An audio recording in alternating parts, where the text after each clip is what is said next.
Nós vamos falar de negociação de conflitos. Então, assim, quem não tiver conflito não precisa assistir essa reflexão, né? Esse bate-papo que nós vamos fazer aqui sobre conflitos. Conflitos, eles são gerais, né? Quem não tem conflito é porque nada faz. Os conflitos, inclusive, eles são necessários, porque resolvendo os atritos, resolvendo nossas arestas, é que nós conseguimos evoluir. O que não é bom é o confronto. O confronto realmente é prejudicial, porque ele é uma briga de forças, né? Ele é uma disputa. Então, a sugestão aqui é que a gente não fuja do conflito, a gente consiga enfrentar o conflito e aprender com ele, tirar dele um aprendizado. Tem uma frase muito legal de Dom Helder Câmara que ele diz assim: se discordas de mim, me enriqueces. E isso é muito importante, a gente começar a aprender a discutir ideias e não julgar pessoas, né? Fazer essa diferença. Mas, primeiramente, eu quero iniciar dizendo assim, a gente fazendo uma reflexão sobre por que nós temos essa tendência a tantos confrontos, né? Confrontos, na verdade, são movimentos do ego. Então, vamos inicialmente entender por que eles existem com tanta frequência. Existem 3 males na humanidade. Quais são esses 3 males? Vamos aqui conversar sobre eles. Primeiro é a questão da autoimportância. Eu me acho muita coisa, eu sou, né, um rei, uma rainha e que tenho vassalos e que todos nasceram para satisfazer as minhas necessidades. Então qualquer coisa me aborrece. O som me aborrece, o trânsito me aborrece, uma pessoa que não compreende os meus desejos, que não adivinha os meus desejos me aborrece, se demora muito, o almoço me aborrece, se o garçom, quando está ouvindo o meu pedido, não olha para mim, me aborrece. Então, aquela pessoa que se acha, né? E aí ela começa, então, a sentir que o mundo existe para satisfazê-la no seu autocentramento. O mundo gira ao redor dele. Então, o ideal é que a gente tenha uma concepção de que nós só valemos pelo serviço que a gente presta a outras pessoas. O segundo mal, né, é a questão da hereditariedade. Sabe por que eu sou assim? Por causa do meu pai. Sabe por que eu sou assim? Por causa da minha mãe, que era muito prolixa. Então as pessoas começam a encontrar nos seus ancestrais desculpas para serem o que são. Poxa, a gente já cresceu, né? Nós somos mocinhas, rapazinhos, já tem barba, né? Seios.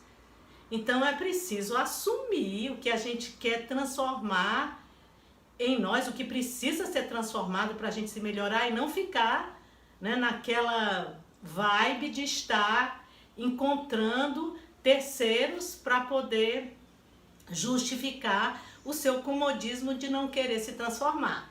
Então é bom acordar para se transformar enquanto é tempo, senão encrua e aí tem mais dificuldade. Depois que a panela esfria, que o óleo encrua, é mais complicado conseguir fazer a limpeza. Então, lavar a panela enquanto ela está quente. Então, na hora que você descobre, começa então o processo de autotransformação. O processo de autotransformação começa pela consciência. Muito bem, continuando. Por que então que na nossa convivência existem tantos confrontos? Porque o nosso ego tem autoimportância e o nosso ego acha que tudo que nós temos que não é satisfatório é culpa dos nossos pais, dos nossos avós. Teve um pai e uma mãe, pronto, já tem toda uma justificativa para continuar a ser o que é. Precisa acordar. É preciso se assumir. O terceiro mal, então, da humanidade, né, é ser sério demais. Né? Quando eu falo sério, é aquela pessoa circunspecta, né? Ela está com muitos papéis na mesa, ela é muito importante, ela está todo o tempo com o senho fechado, né? E não respira direito, e não encontra um prazer, uma satisfação naquilo que faz. Não ri com facilidade, né? É aquela pessoa que você diz assim, vamos ao piquenique, a pessoa diz, vai chover, né?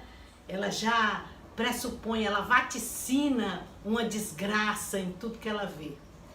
Enfim, o que é ser sério? Ser sério não é ser circunspecto. Ser sério é estar com a sua mente, a sua emoção e as suas ações integrados. Uma criança é séria, uma criança brincando no chão é séria, porque ela está com a cabeça, com as sensações, com o coração dela e com as mãos brincando. Ela está toda inteira naquela brincadeira e por isso ela é tão séria. O que é um ser que não é sério? É aquele que pensa de um jeito, fala de outro, sente de outro e age ainda de outra forma. Então, todo desintegrado, né? Então, assim, quando a pessoa tem seriedade, ela tem essa integridade e tem facilidade no sorrir, né? Eu tenho um coach que ele diz assim, Magui, ele é psicólogo, ele diz assim, Magui, quando o meu cliente começa a rir dele mesmo, ele está curado. Não precisa mais vir para o consultório. Porque quando a gente se acha uma piada, quando a gente tem essa leveza, essa gostosura de achar que a vida é um grande laboratório, um grande aprendizado, e que nós damos tropeços, né? Às vezes nós fazemos papel de palhaço, às vezes fazemos papel do dono do circo, às vezes fazemos o papel de plateia. O importante é que a gente tenha esse humor gostoso de rir de si mesmo. Quando levar uma queda, toma um susto, e aí pronto, é dessa forma que eu caio. Né? E aí as coisas ficam mais fáceis, mais gostosas e vamos para frente, não é isso? Eu acho que tem algo muito interessante na programação neurolinguística, que é uma ferramenta preciosa para a gente resolver conflito. Nós sabemos que conflitos são necessários, que os confrontos são desnecessários, né? São movimentos do ego, egoísta, individualista, são movimentos de pessoas centradas, autocentradas, né? Nos seus desejos, todo mundo tem que estar a serviço dela. Enfim, nós sabemos disso. Mas temos conflitos, por quê? Porque temos ideias diferentes, graças a Deus somos diferentes uns dos outros. E essa diferença é lindíssima, porque cria um grande mosaico da vida. Já pensou se todo mundo fosse igual? Que coisa mais enfadonha, tediosa, né? Que bom que a gente tem ideias e a gente é diferente da gente mesma a cada dia. A cada respiração a gente é diferente. Você vai ler um livro, você sente algo naquela frase, quando você vai ler, você já tem uma nova perspectiva, parece que você está lendo um outro livro. O livro é o mesmo, é você que está diferente, você que tem outros valores. Então, nós vamos falar da primeira ferramenta para resolver conflitos. Essa ferramenta da PNL, cujo nome é Intenção Positiva do Comportamento, ela é fantástica para você continuar a discussão dentro de uma serenidade, que isso é tudo de bom, né? Isso é tudo de bom. Eu quero ler uma história antes para vocês. para que vocês entendam o que é a intenção positiva do comportamento.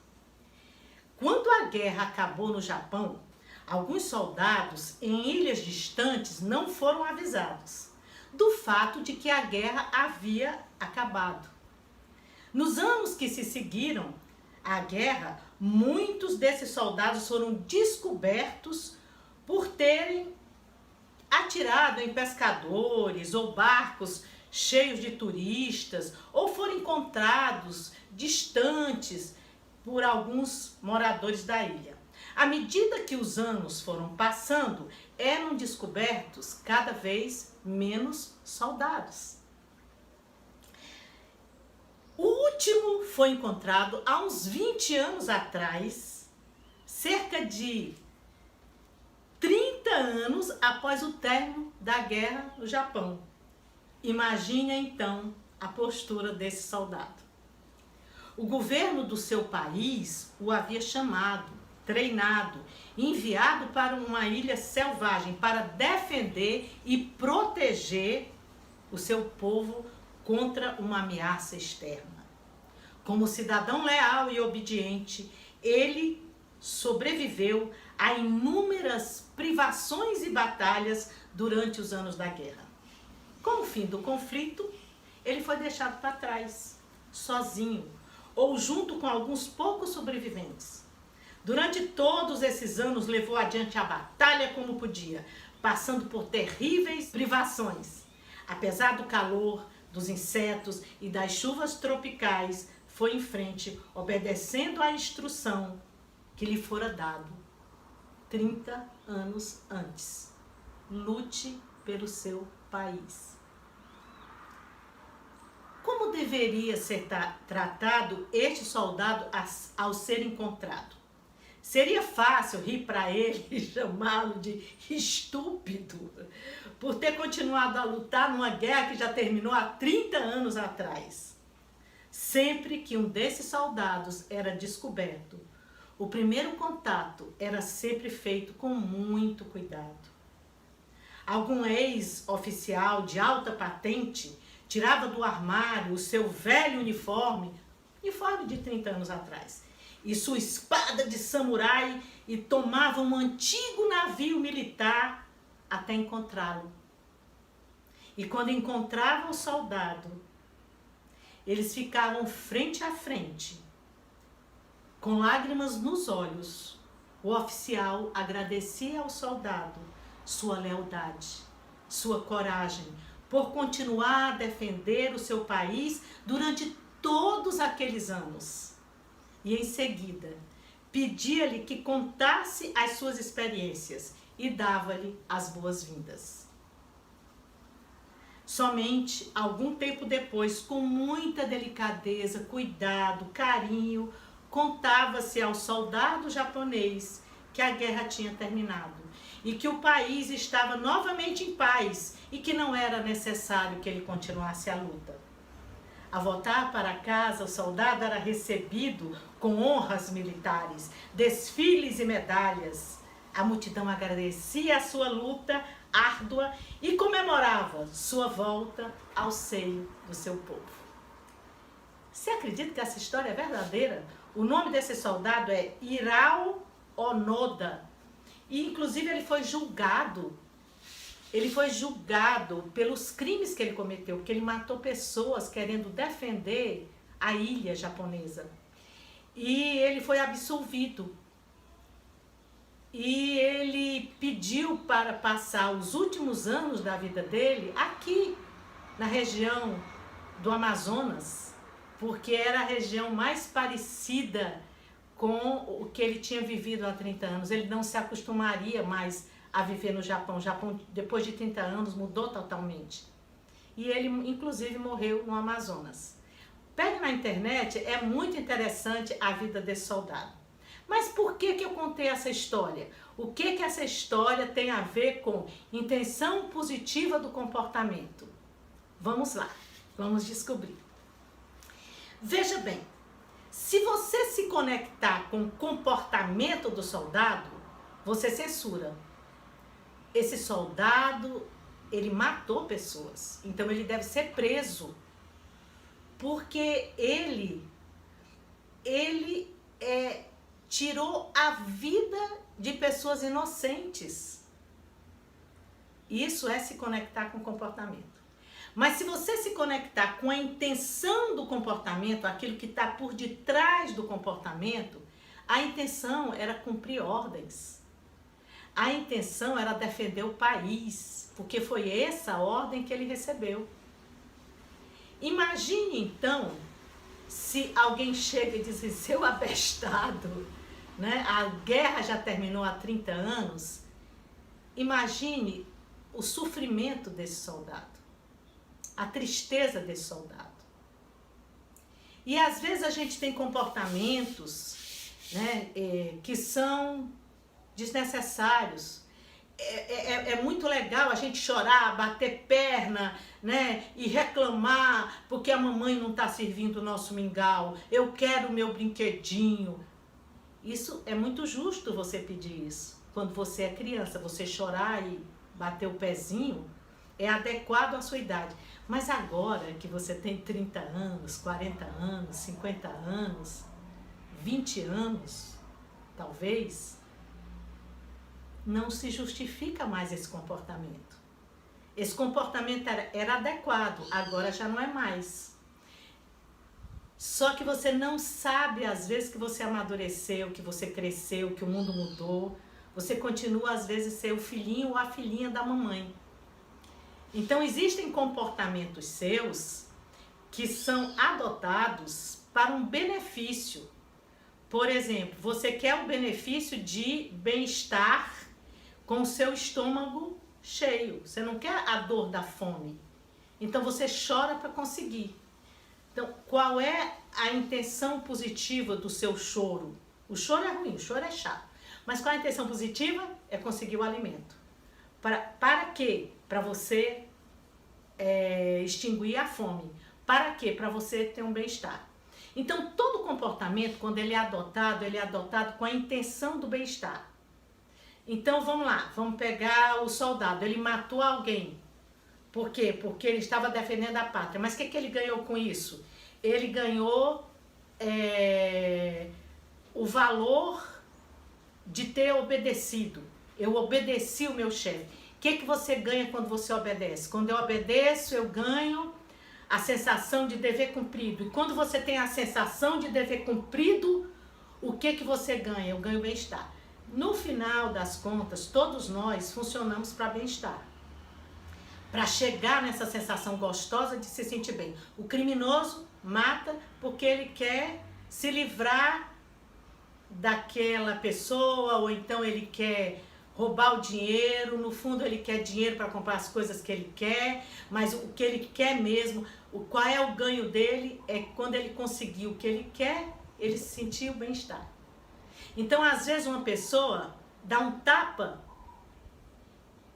para chamar a atenção. Porque o que é que a pessoa mesmo ganha com isso? Bem-estar. Então, todos os comportamentos, eles buscam o bem-estar. Todo comportamento na sua origem busca o bem-estar para a pessoa que pratica o comportamento, não é para o outro. Então, o pressuposto da PNL é todo comportamento para quem é o dono do comportamento tem a intenção de gerar bem-estar.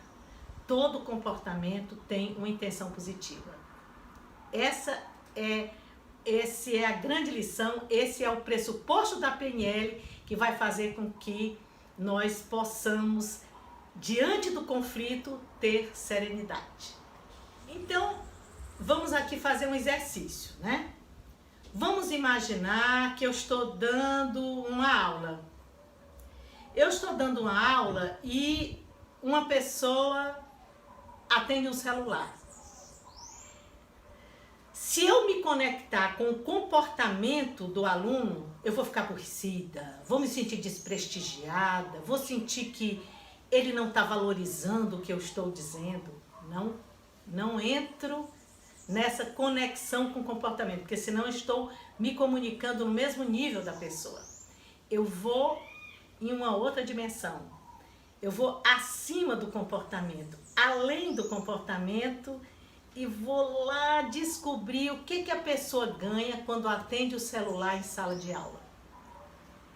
Ela pode ganhar o alívio, porque ela satisfez uma curiosidade. Ela pode ganhar a satisfação de falar com alguém que ela estava esperando muito a ligação, né? Ela pode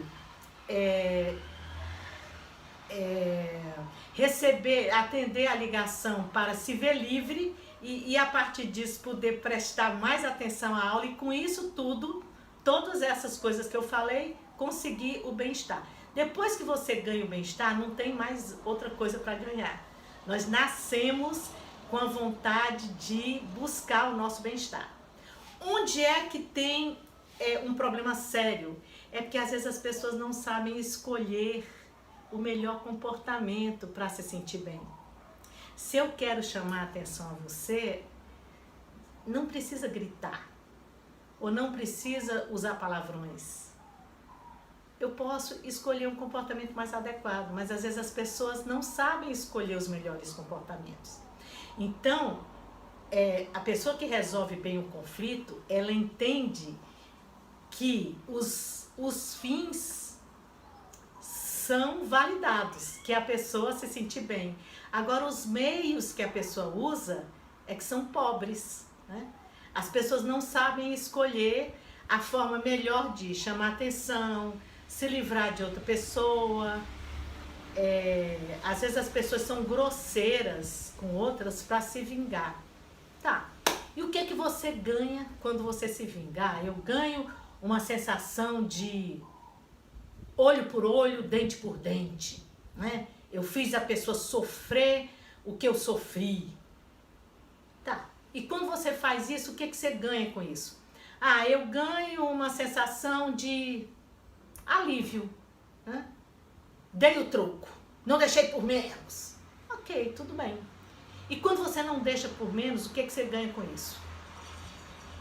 Ah, eu ganho bem-estar. Pronto, não tem mais para aí, tá?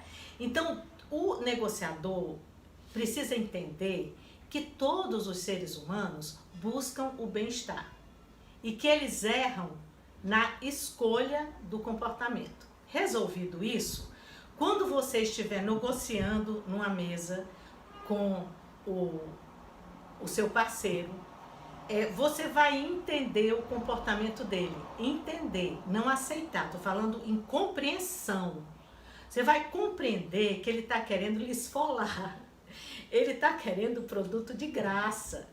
Ele quer ganhar o máximo e você perder o máximo.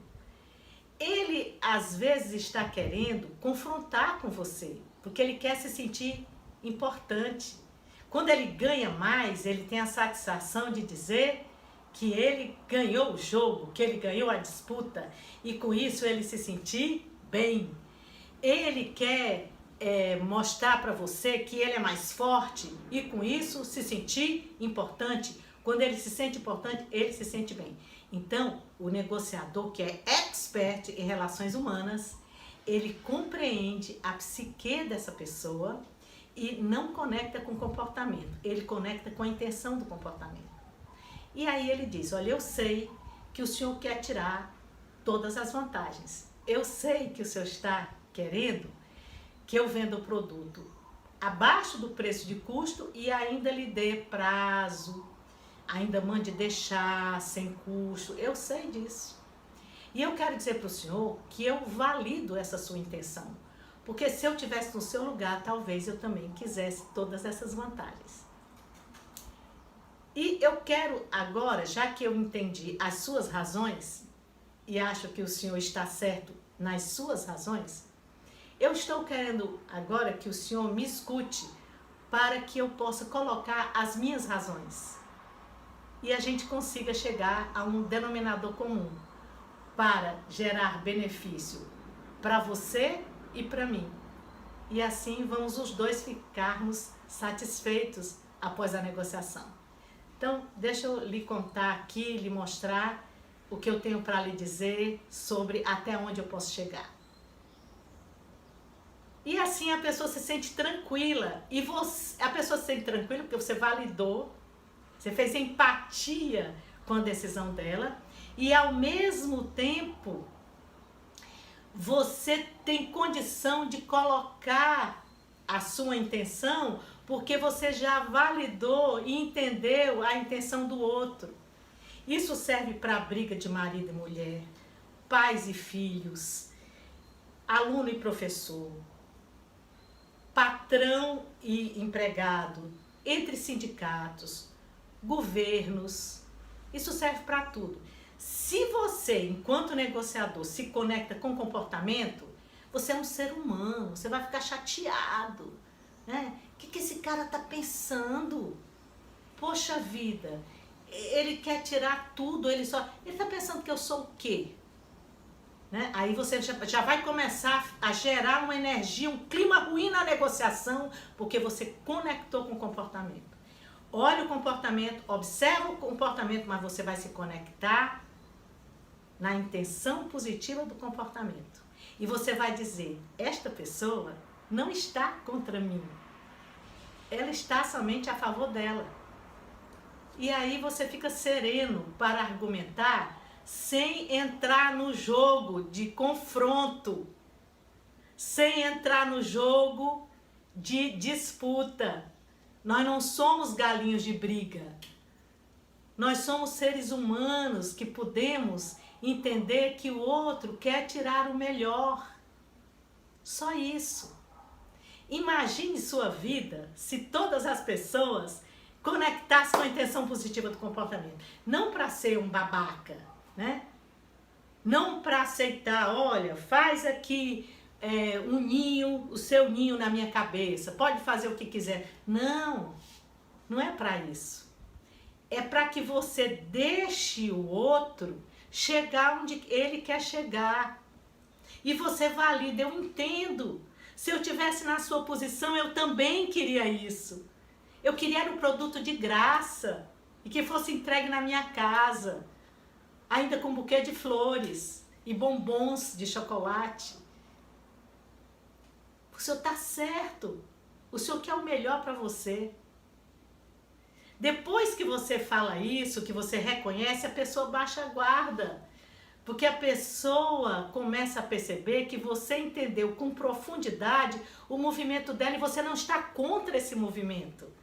Você está a favor desse movimento. Porque ele é um ser humano, ele tem ego.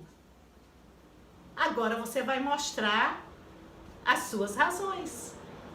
E assim a negociação é feita em busca de quê? Existem divergências e você se conectar com o comportamento e sim, com a intenção positiva do comportamento, você encontra as convergências. Vocês vão encontrar uma solução que não é a sua, que não é a dele, mas é uma terceira solução que satisfaça a ambos os egos, a ambos os interesses.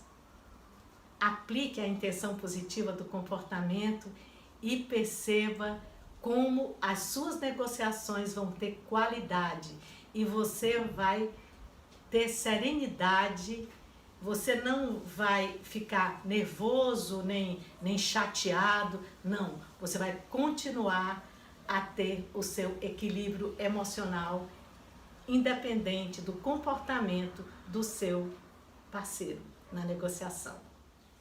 Todo curso de negociação que eu vou, né, tem uma ferramenta chamada empatia. Todo mundo fala de empatia.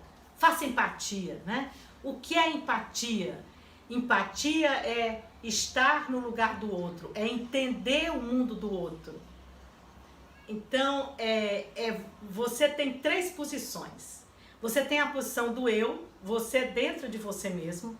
Você tem a posição do tu, você sai de si, é um alto grau de maturidade.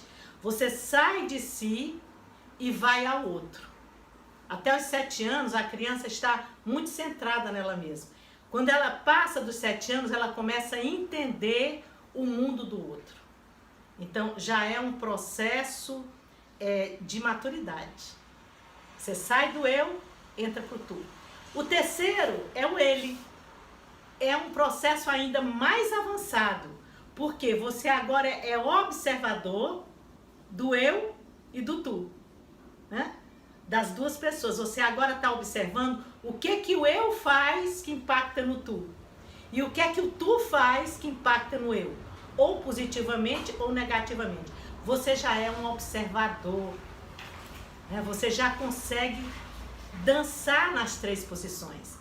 E uma habilidade refinada do negociador é ele ter a flexibilidade de, na negociação, vai para a posição do eu, passa uma primeira pessoa, depois passa a segunda marcha, a segunda pessoa do tu, e depois ele passa uma terceira marcha, que é a posição do ele, aonde ele vai observar os movimentos. O que eu digo e qual é a reação dele.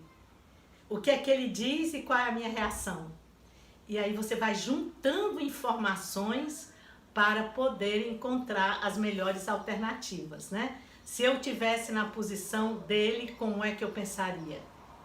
E aí volta de novo pro eu, vai pro tu, vai pro ele e fica fazendo essa dança para obter o máximo de informação possível. Eu acho essa dinâmica perfeita.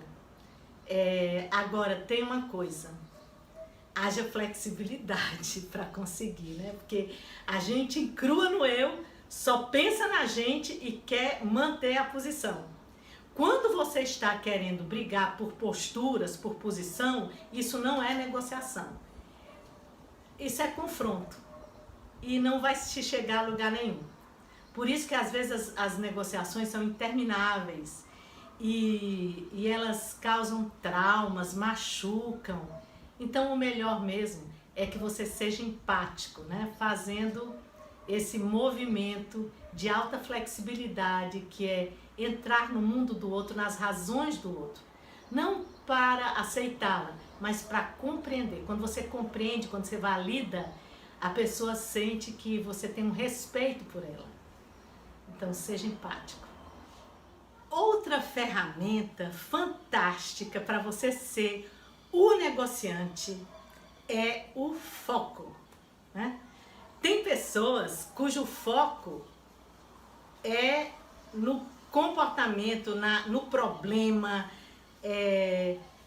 na desgraça que está acontecendo, no drama, e aí a conduta fica em tempo tenso.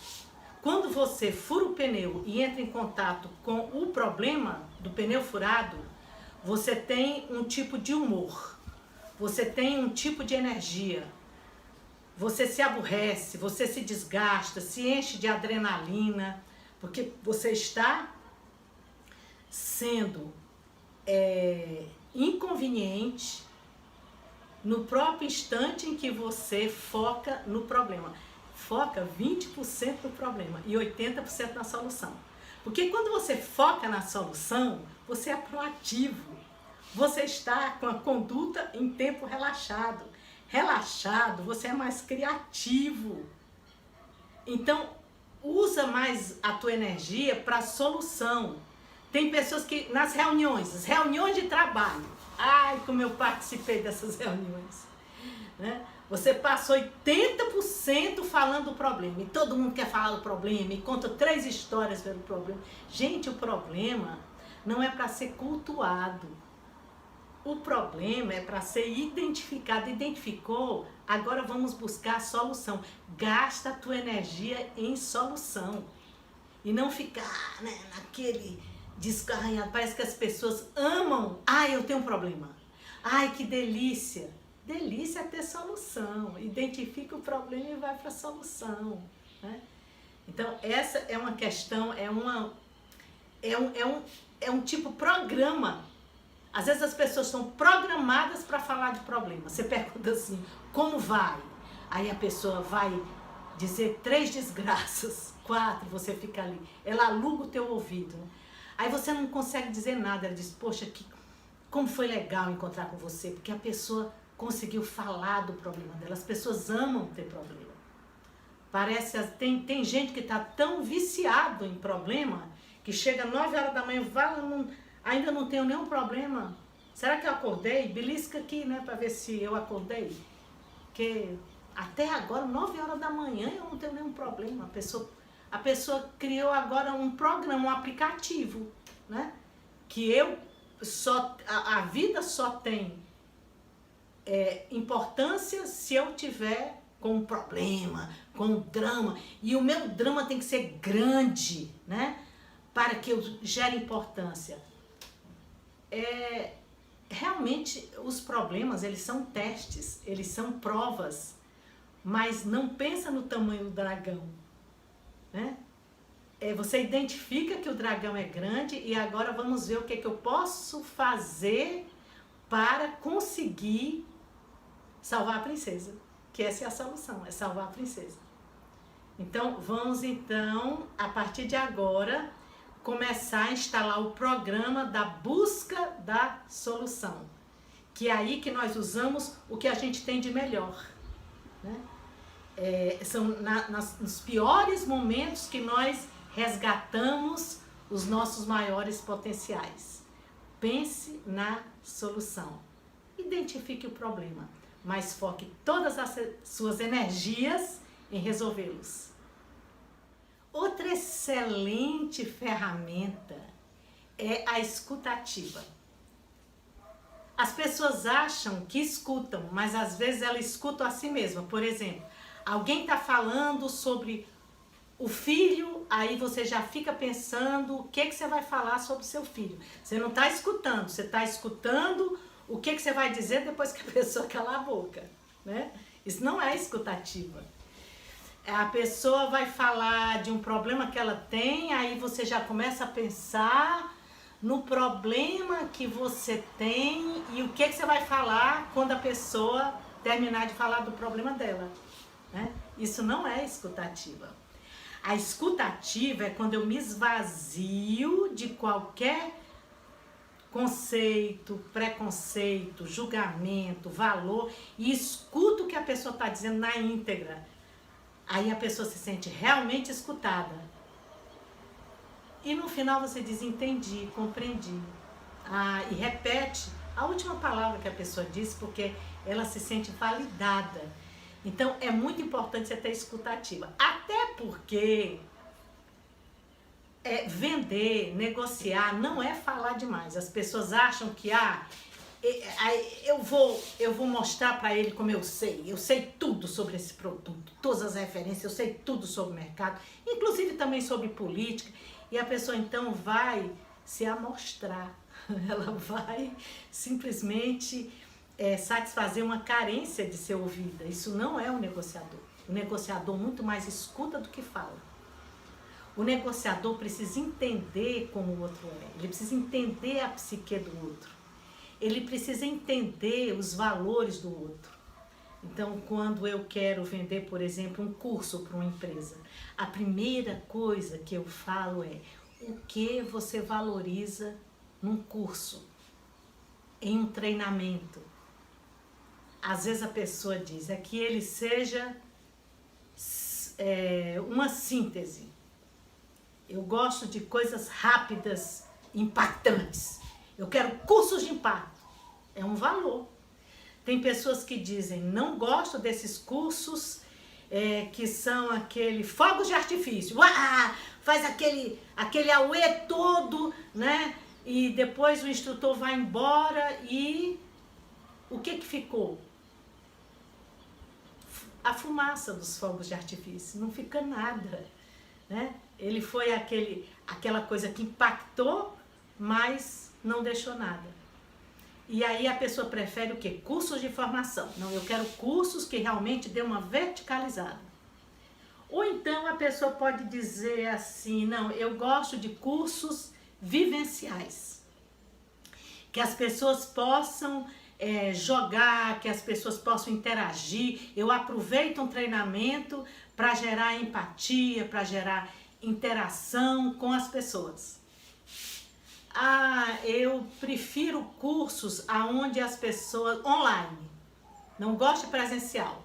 Cada um estuda na sua casa, nos horários que mais lhe convém, e faz os deveres, entrega, e a gente começa a avaliar o que ele vem aplicando dos conceitos que ele recebeu no curso. Nós avaliamos na medida que a pessoa vai desenvolvendo no trabalho dela alguma atividade. Outras podem dizer, eu prefiro cursos onde o instrutor gera reflexões. Ele traz histórias, ele é um contador de histórias e traz para as pessoas uma reflexão onde as pessoas, a partir da moral daquela história, a partir da filosofia daquela história, a pessoa começa a se tocar de algumas questões muito íntimas que a pessoa precisava resolver e ainda não resolveu. Ali, com aquela história, com aquela metáfora, a pessoa usa uma capacidade de fazer uma analogia com coisas internas, com sentimentos internos, que estão às vezes mal resolvidos e precisam de uma limpeza. Então, para você negociar, escuta, pergunta. A pergunta é fantástica. O que você valoriza nesse produto?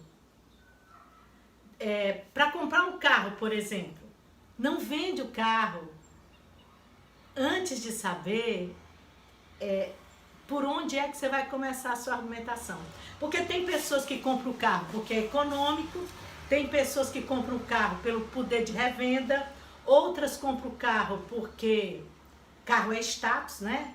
Onde a pessoa chega, o carro diz, pelo amor de Deus, me olhe. Tem pessoas que compram o carro porque ele é seguro, aquele carro grande, né? Todo blindado. Elas compram o carro porque o carro ela vai poder viajar com segurança. Tem outras pessoas que compram o carro pelo conforto. O carro é gostoso de dirigir. Então, você vai vender o seu produto de acordo com o valor do cliente. Você vai vender um valor. Ninguém compra sabonete. A gente compra limpeza. Ninguém compra carro, a gente compra locomoção ou status, ou poder de revenda ou economia. Ninguém compra roupa, a gente compra aparecer, a gente compra beleza, ou a gente compra conforto, tecido gostoso. Eu não quero nem saber se a roupa é bonita ou não, eu quero me sentir bem dentro dela, né? Ninguém compra uma joia, a gente compra uma forma de mostrar para o outro os nossos enfeites, os nossos adereços. A gente quer chamar atenção, não é isso? Então, ninguém compra Coca-Cola, diz que a gente compra o arroto, né? Aquela delícia do final. A gente não compra aquele líquido escuro, né? Aquela tinta negra do capitalismo americano. Você compra aquela delícia de depois de comer você sentir que você fez a digestão. Então, antes de oferecer qualquer coisa, pergunta, indaga, faz o diagnóstico, quais são os valores do cliente e vende o valor dele. Não vende o que você acha. Procura no teu produto onde é que o teu produto ou serviço, onde é que ele pode favorecer aquilo que o cliente valoriza. Ok? Beleza? Escute o máximo, fale o mínimo. E seja um excelente negociador. Então, nesse último bloco, nós vamos fazer um resumo de tudo que nós falamos. Dependendo da nossa postura, nós podemos gerar no receptor comportamentos defensivos ou podemos gerar comportamentos receptivos. Como é que a gente gera comportamentos defensivos? Quando a gente avalia. Então, a gente está olhando, mesmo que seja inconsciente, mesmo que você não esteja falando, A pessoa sente a energia da avaliação. Ninguém gosta de avaliação. Nem as crianças de 3 anos de idade gostam de ser avaliadas, né? Ninguém gosta, você é mal educado. Poxa, ninguém gosta disso. O ideal é você descrever, fazer uma descrição.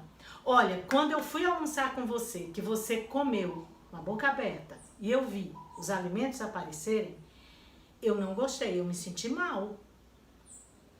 Né? Que tal a gente, então, observar isso, colocar a mão na boca? Então, você está educando o seu filho, aquela pessoa que você tem confiança, descrevendo e não julgando. Então, tudo que você for observar na pessoa, para o bem dela, né? No sentido educativo, você vai fazer, mas descrevendo. Porque na hora que você descreve, é dados de realidade, não é suposição. Não é julgamento, né? E é o melhor que você quer para a pessoa. Antes de descrever, faz rapport, faz espelhamento para gerar confiança. Um espelhamento, como eu falei, sincero, que vem do coração. Não é falsidade, não é fazer de conta que está espelhando. É realmente um movimento de buscar o melhor para a outra pessoa. Aí ela vai entender você fazer a descrição, né? Você descrever o comportamento que você está achando inadequado. O segundo que gera uma postura defensiva é o controle. Olha, você tem que fazer isso, você tem que aceitar essas regras do contrato, né? Você tem que. Ninguém gosta do tem que. O cliente não gosta que você venda, ele gosta de comprar. Então, como é que você pode criar nele um comportamento receptivo?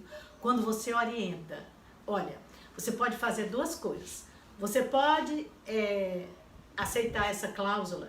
Se você incluir essa cláusula, ela tem essas e essas e essas consequências, para mim e para você. Então, tem esses benefícios e esses custos.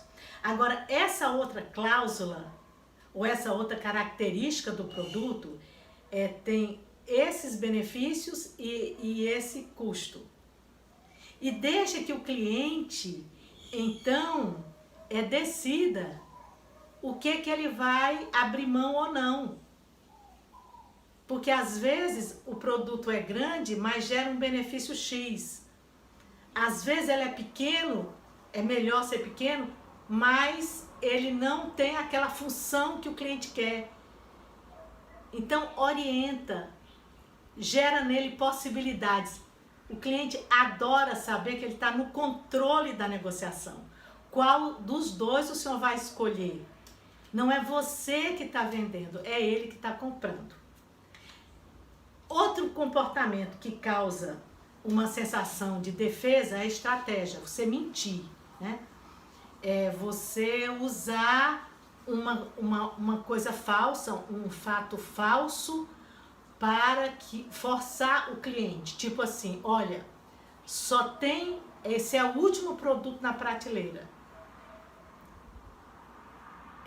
As vagas são limitadas, né? Me engana que eu gosto. Cuidado para que você não perca a confiança porque está exagerando nas estratégias. Ninguém é bobo. Até as crianças sabem quando você está mentindo. Você sabe, você percebe quando alguém está falando a verdade. Nós somos criaturas altamente perceptivas. Então, seja honesto. Use a espontaneidade. Eu me lembro que uma vez eu cheguei tarde no banco e o meu chefe perguntou o que houve.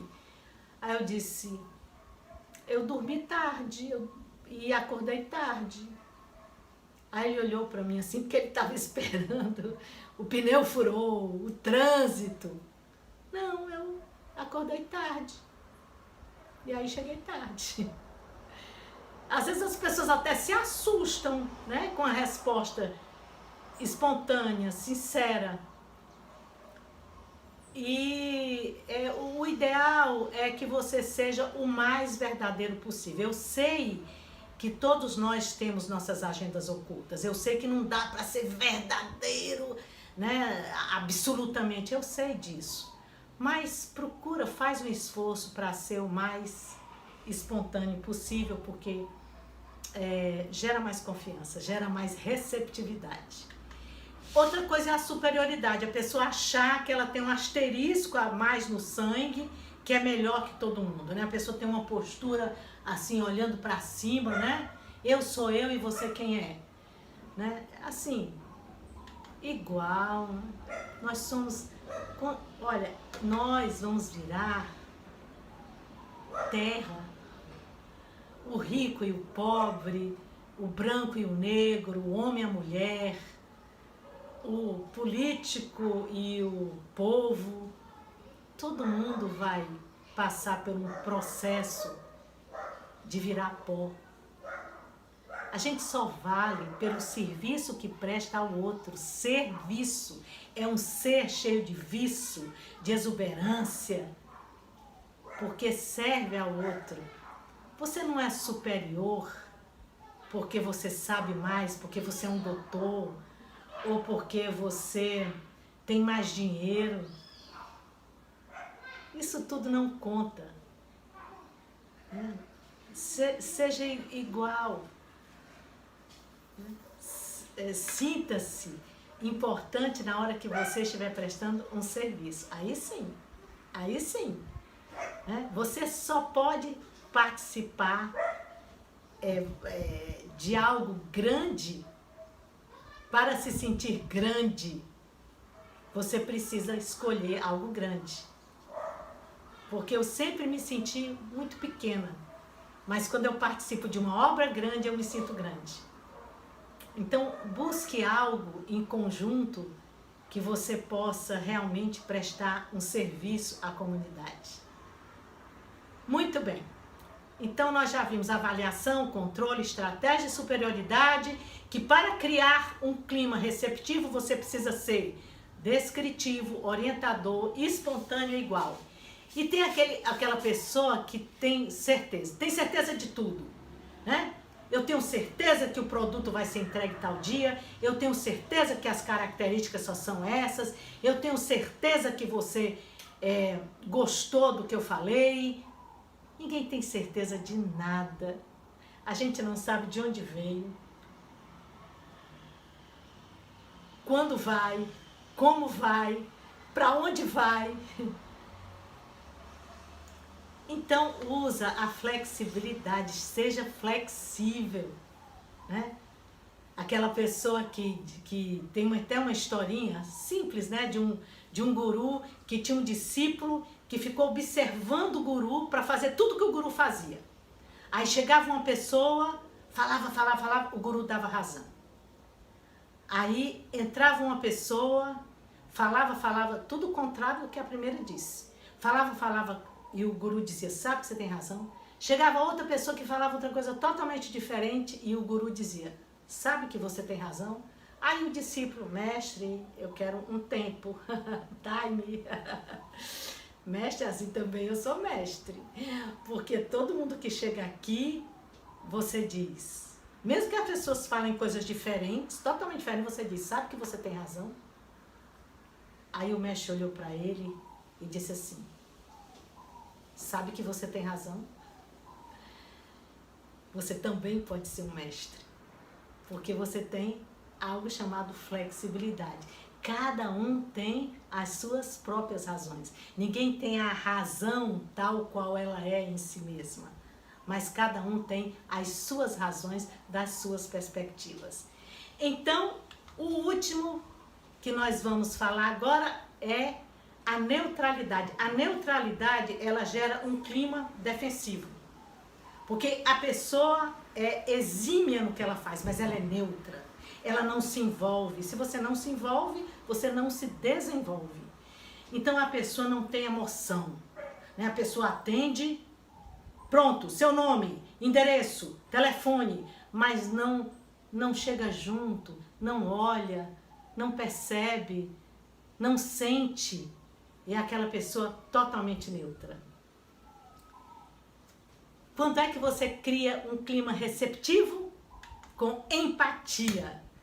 Ir no lugar do outro. Porque quando você vai para o tu, para o ele, e você volta para o eu, você é descritivo, orientador, espontâneo, igual, flexível.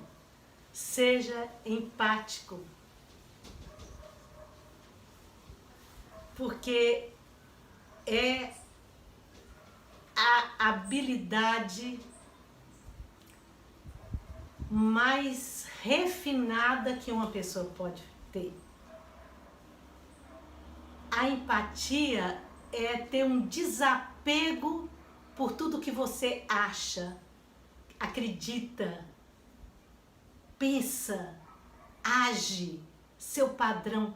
Você se esvazia de si para entender o outro. Esse desapego é um grau altíssimo de evolução.